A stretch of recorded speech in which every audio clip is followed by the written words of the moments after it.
Good day, Los Angeles Catio Tour. My name is Julie Levine, and I run a rescue called Canine Rescue Connection. And today, I'm here to introduce you not to a catio, but to a doggio. That's right, and dogs need safety from the wild animals as well. And you'll see why we built this doggio.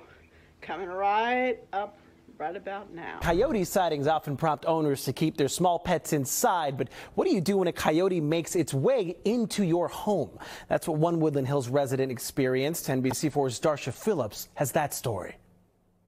Good job, buddy.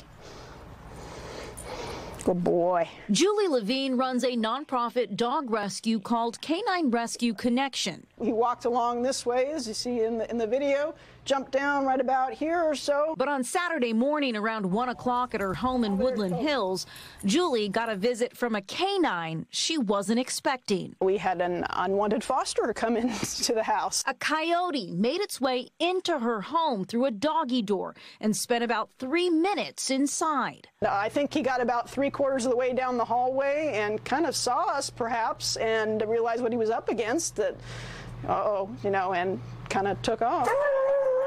Julie didn't realize she had an intruder until her senior rescue dog started barking.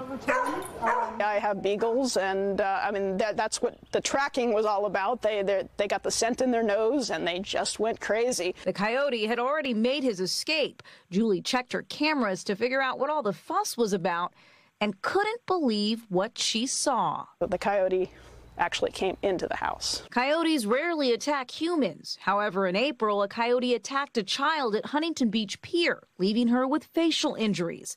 Entering a home, also not something you often hear about, but coyotes are known to injure and even kill small pets. They're bold, they're smart, they're looking for food, they're looking for water, and they may just bring some friends back the next time around. In fact, Julie thinks this coyote has been in her neighborhood before. Just last week, surveillance cameras caught this video of her neighbor chasing a coyote off his property. Coyotes are out there. We all know that. They all know they can scale fences. This was a 6-foot fence. Julie says she is thankful the coyote didn't get to her dogs and will be taking some extra measures to keep her precious pups safe. This time, dog door shut and waiting to enclose the dog run and make sure it never happens again. In Woodland Hills, I'm Darsha Phillips, NBC4 News.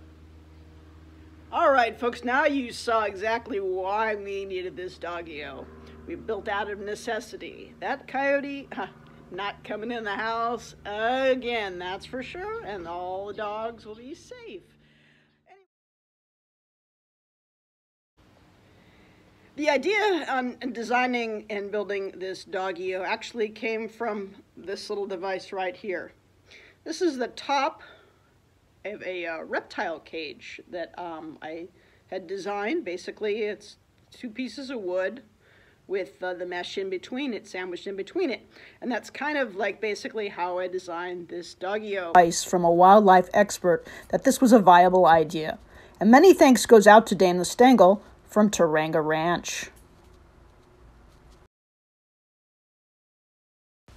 First, I started off with 2x4 and 1x1 sticks of redwood. Then I proceeded to prime all of the wood. After that all dried, I used quality paint matching the fascia boards on the house. Then it was time for the construction. I hired a handyman to bolt a beam to the house and run the 2x4s down to connect to the beam on the other side. This was the mesh I chose to use, critter fence. The openings are only a 1/2 inch, and it comes in a roll this 6 feet by 100 feet. It was very sturdy and galvanized steel, but easy to cut and install. We capped off the mesh with the 1x1 pieces so that the critter fence stayed nice and taut.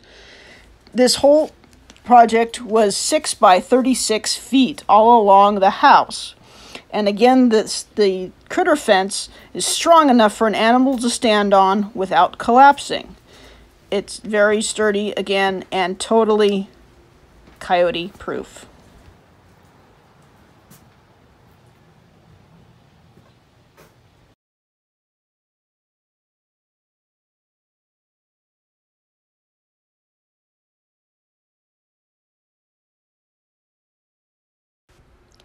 Our story went viral, being covered by every news station, and I got messages from all over the country. This particular coyote has been and still lurks in my neighborhood even a year later. It's repeating its behavior of going in dog doors. He has paid us a visit at least 6 times since. This is one such visit where it goes nose to nose with my dogs. It has learned it can't get into the doggy-o to enter the house for a midnight snack. We have used other tactics to try to teach this coyote to stay away, such as this motion-activated sprinkler aimed right where it comes over the fence. Always stay vigilant. The priceless benefit of having our doggy-o is that these guys have a safe space 24/7 to do their business. So anyway, that is our doggy-o, and so Julie's signing off for now. Normally, like our rescue says, because dogs can't drive, but in this case, because dogs can't protect themselves from the coyotes. Take care. Bye-bye.